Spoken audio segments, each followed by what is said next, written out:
This is intended to be a update of sorts to Galactic Mining Incorporated game dev. I'm going to show you today what I'm doing vehicle wise. I have changed the design of Galactic Mining Incorporated a little bit since the last time I streamed. Now there's going to be a giant terraforming ship that has been crashed onto the surface of the planet that the player will be able to find. This is going to be the terraforming ship. As you see, I've gotten most of the exterior complete. Right now I'm working on the interior.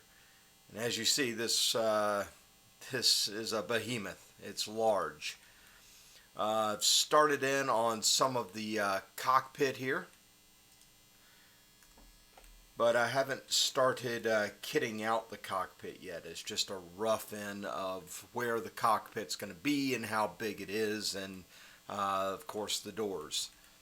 So that's the cockpit, or where it's going to be. Down here I have started on the habitation module. And as you see, this habitation module is quite vast. It's going to include rooms, 2 elevator shafts. I need to add some stairs in to get to these 2 levels. This raised center area is going to be a park. Okay, for lack of better terminology, a park. It's going to have a path going straight through, and it's going to have some trees and foliage, just like you're wandering through a park here on Earth. So the idea behind this was that during the long trip out to the site, if there are any humans on board, that they'd be able to stand up here and be able to look down on the park and feel more like they're at home. That was the original intent. However, I did not feel like including any humans dying in the trip or the crash, so I re-envisioned it.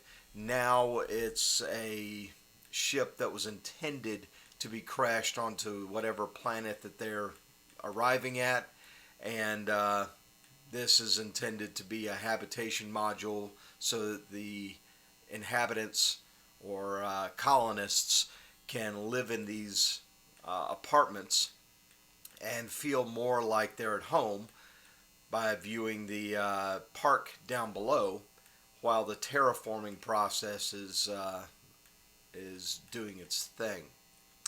Now, as I've stated before in previous videos, this is a work in progress. It's going to be a work in progress for quite some time, so bear with me as things will change. This is going to be the flight bay right here.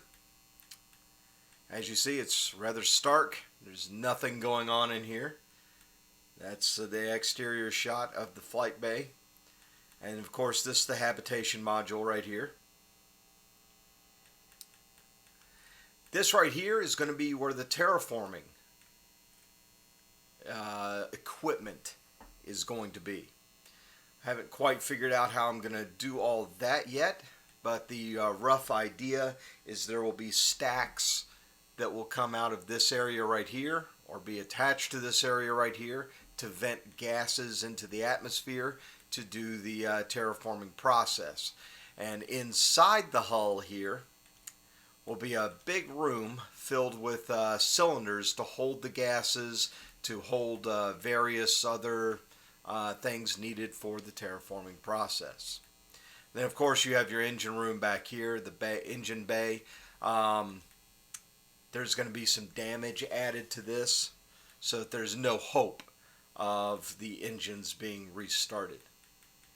Up behind the cockpit, I do plan on putting some labs and a fabrication lab. This is where the player will go to fabricate different components that are needed. Okay? But that's going to be the main crashed ship. Of course, the terrain will be down here, and this thing will have crashed, landed on the planet after getting shot down by hostile, for lack of better terminology, aliens. The next step is to work on the alien spacecraft that crashed during the interdiction between this and the alien fleet. The other thing I've been working on, and you can see scale right here. That little dot right there is the new spacecraft I've been working on, and this is the big spacecraft. Give you another angle here. It's a pretty vast contrast. But this is a new player spacecraft that I've been working on. This will be the player shuttle. And this player shuttle will be fully upgradable. The shuttle used to find this wreck will belong to the cargo ship. So I don't feel right in using that or continuing to use that asset when I plan on making the cargo ship fly off in the first part of the game, leaving the player and Rachel stranded on the planet, having to fend for themselves. But as you see here, it's very simple. I mean, you have your propulsion right here. You have storage right here. You have fuel tanks and air tanks right here. And of course the pilot is in this general area. And the main hatch, or the main canopy, closes like this and opens like this for egress. I'm probably going to add in some hydraulics right in here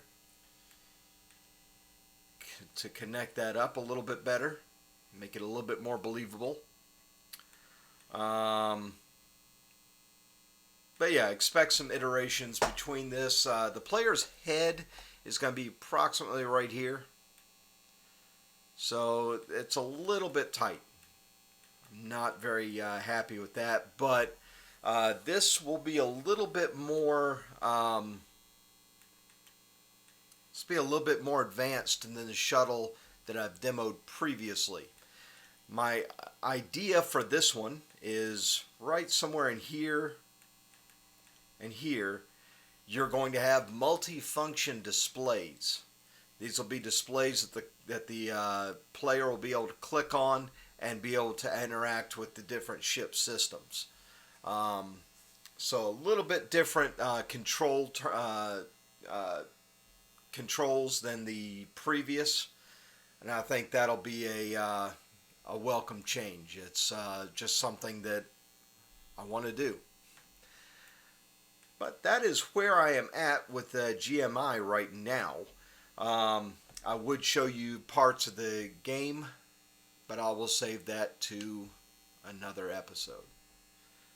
Take care and stay tuned. I'll have more to come. The next video will probably be the landscape and all the work I've done on that.